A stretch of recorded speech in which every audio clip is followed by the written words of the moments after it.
Olá, gente, tudo bem?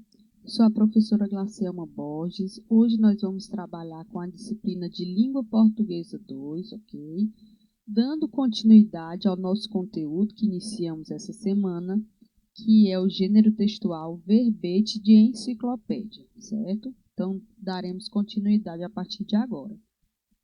Nós observamos na aula anterior o conceito de verbete de dicionário e verbete de enciclopédia, né? Para que eles servem, com alguns exemplos. E hoje nós trouxemos mais alguns exemplos de como esses verbetes se apresentam nos dicionários e nas enciclopédias, ok? Então, as palavras homógrafas que possuem etimologias próprias são registradas como entradas diferentes com número sobrescrito ou alceado.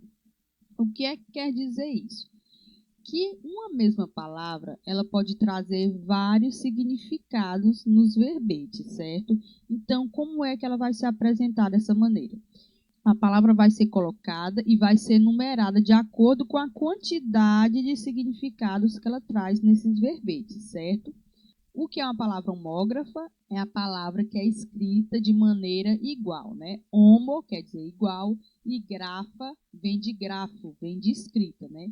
Então, homógrafas são palavras que são escritas de maneira igual, só que o significado é diferente, certo? Então, vamos ao exemplo. Nós trouxemos a palavra cabana e o número 1, que a gente pode observar, né, que esse número 1, ele traz o primeiro significado, certo? Logo em seguida aparece a divisão silábica, como a gente já viu na aula anterior. Em seguida, SF, que significa substantivo feminino. E agora o significado, o primeiro significado que aparece nesse verbete, que significa pequena habitação rústica, geralmente construída de madeira e coberta de colmo, barraca ou choupana, né? Então, esse é o primeiro significado de cabana, uma construção simples, né? Rústica e feita de madeira, certo? É a etimologia, né? De onde que ela surgiu? Ela surgiu do latim, que era escrito da maneira capanã, como também na língua espanhola, que é escrita da maneira cabanha, né? O segundo significado, né, cabana 2, traz novamente a divisão silábica, novamente substantivo feminino, e aí vamos ao significado. Quer dizer aeron, conjunto de cabos usado como contravento em asas de avião, certo? Então, aqui é o segundo significado da palavra cabana. Então, ele pode ser representado dessas maneiras. E a etimologia, de onde essa palavra surgiu? A palavra surge da língua inglesa, certo? Que vem abreviada aí, e era escrita da maneira cabane, certo? As formas do feminino só apresentam entradas autônomas quando há acepções diferentes da mera indicação de gênero. Ou seja, só vai aparecer essa numeração, né, diferenciando o significado se o gênero for diferente, certo? Ou seja, só irá apresentar, né, essa numeração com diferentes significados se esse significado diferente não representar o gênero. O que quer dizer isso? Por exemplo, a palavra nora, a gente sabe que é o feminino de genro, certo? Então, não há essa diferenciação quanto à palavra genro e nora, ok? Só haverá a numeração diferente se o significado for diferente, né? Se não se relacionar a grau de parentesco. Então, vamos ao exemplo. Primeiro, significado da palavra nora, logo em seguida tem a divisão silábica, né? Nora, substantivo feminino, e significa a mulher do filho em relação aos pais dele, né? Então, a esposa do filho de um casal é considerada pelo casal como nora, certo? E de onde surgiu essa palavra? Qual é a etimologia? Ela surge do latim vulgar, que era chamada nuram. Por que é latim vulgar, né, essa abreviatura? Era o latim falado pelo povo, né, pela população de uma maneira geral, certo? Nós temos o segundo significado de nora, novamente a mesma divisão silábica, novamente substantivo feminino, só que o significado é diferente. Nora significa engenho de tirar água de poços, cisternas e etc.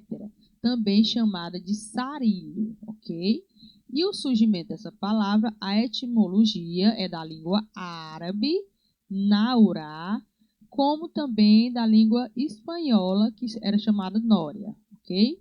Nós trouxemos aqui mais um exemplo. Quando os verbetes se referem a marcas registradas, são indicadas pelo símbolo, o Rzinho, né, com um círculo, grafado logo após a cabeça do verbete. Nós trouxemos aí uma marca, né? A marca Teflon. E o Rzinho indicando que é uma marca registrada, né? Uma empresa registrada. A divisão silábica fica T primeiro e Flon em seguida.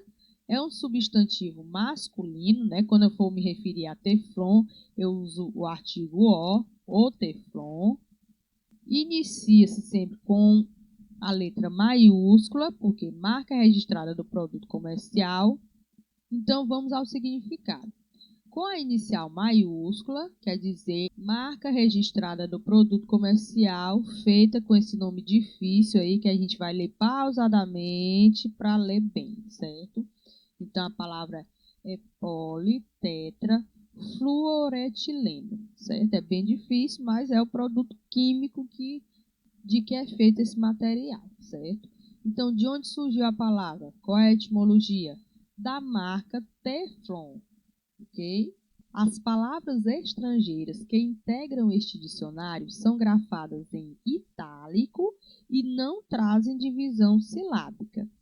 A transcrição fonética, logo após a cabeça de verbete, sempre entre colchetes, indica a pronúncia da palavra na língua de origem. Então, o que seria essa transcrição fonética? É quando a palavra aparece no verbete e logo em seguida aparece entre esses colchetes aí, indicando como é que se fala essa palavra, como é o som real da palavra, certo? E também são escritas em itálico, né, que é essa letrinha aí que está entre colchetes, certo? Então, nós trouxemos a palavra mailing. Aí vem a transcrição fonética, logo em seguida, entre colchetes. Em seguida, o SM, que quer dizer substantivo masculino. E logo em seguida, o significado, que é a relação de mensagens eletrônicas recebidas por meio de rede de computadores, certo? Então, as mensagens eletrônicas recebidas pelo computador é também chamada de mailing, que é um vocábulo na língua inglesa, né? Também pode ser conhecida como informações complementares. Nesse caso, é conhecido como mailings, com S no final, certo? E a etimologia, como eu já falei para vocês, né, de onde surgiu essa palavra, é da língua inglesa, certo? Até porque a gente sabe que os computadores, né, toda essa linguagem da informática, ela surgiu nos Estados Unidos, certo? Até porque a gente sabe que os computadores, né, toda essa linguagem da informática surge da língua inglesa, né? Tem muitos vocábulos, muitas palavras que são de origem inglesa. Os estrangeirismos, que no idioma original são grafados com inicial maiúscula, como por exemplo os substantivos da língua alemã, são registrados neste dicionário com inicial minúscula, pois assim são usados na língua portuguesa. No caso da palavra blitz, né, tem a divisãozinha aí, substantivo feminino. Primeiro significado, a gente trouxe 4. O primeiro quer dizer ataque aéreo, relâmpago inesperado. O segundo, batida policial inesperada com grande número de policiais armados. Aí logo em seguida aparece um exemplo, né, contextualizado. Foi então que vimos a blitz, 2 carros da polícia com aquelas luzes giratórias acionadas, os cones estreitando a pista, alguns carros e motos parados no acostamento e vários policiais em volta deles, certo? Aí é o primeiro exemplo. Mais um significado, quer dizer mobilização de improviso de caráter fiscalizador a fim de combater qualquer tipo de infração. Exemplo, se algum vidro for quebrado, se alguma parede for derrubada, se alguém se machucar, se a polícia der uma blitz e apreender drogas ou drogados, certo? Aí o exemplo. O quarto significado quer dizer ataque em massa e sucessão de ataques, né? Repetidos ataques. Informações complementares, ela pode ser escrita também, a palavra pode ser escrita com o E no final, né? Blitz. E a etimologia de onde surge essa palavra, como já foi dito lá no início, vem do alemão, né, que vem abreviado aí, da palavra blitz, ok? Então, com esse exemplo, nós finalizamos a aula de hoje, certo? Até a próxima.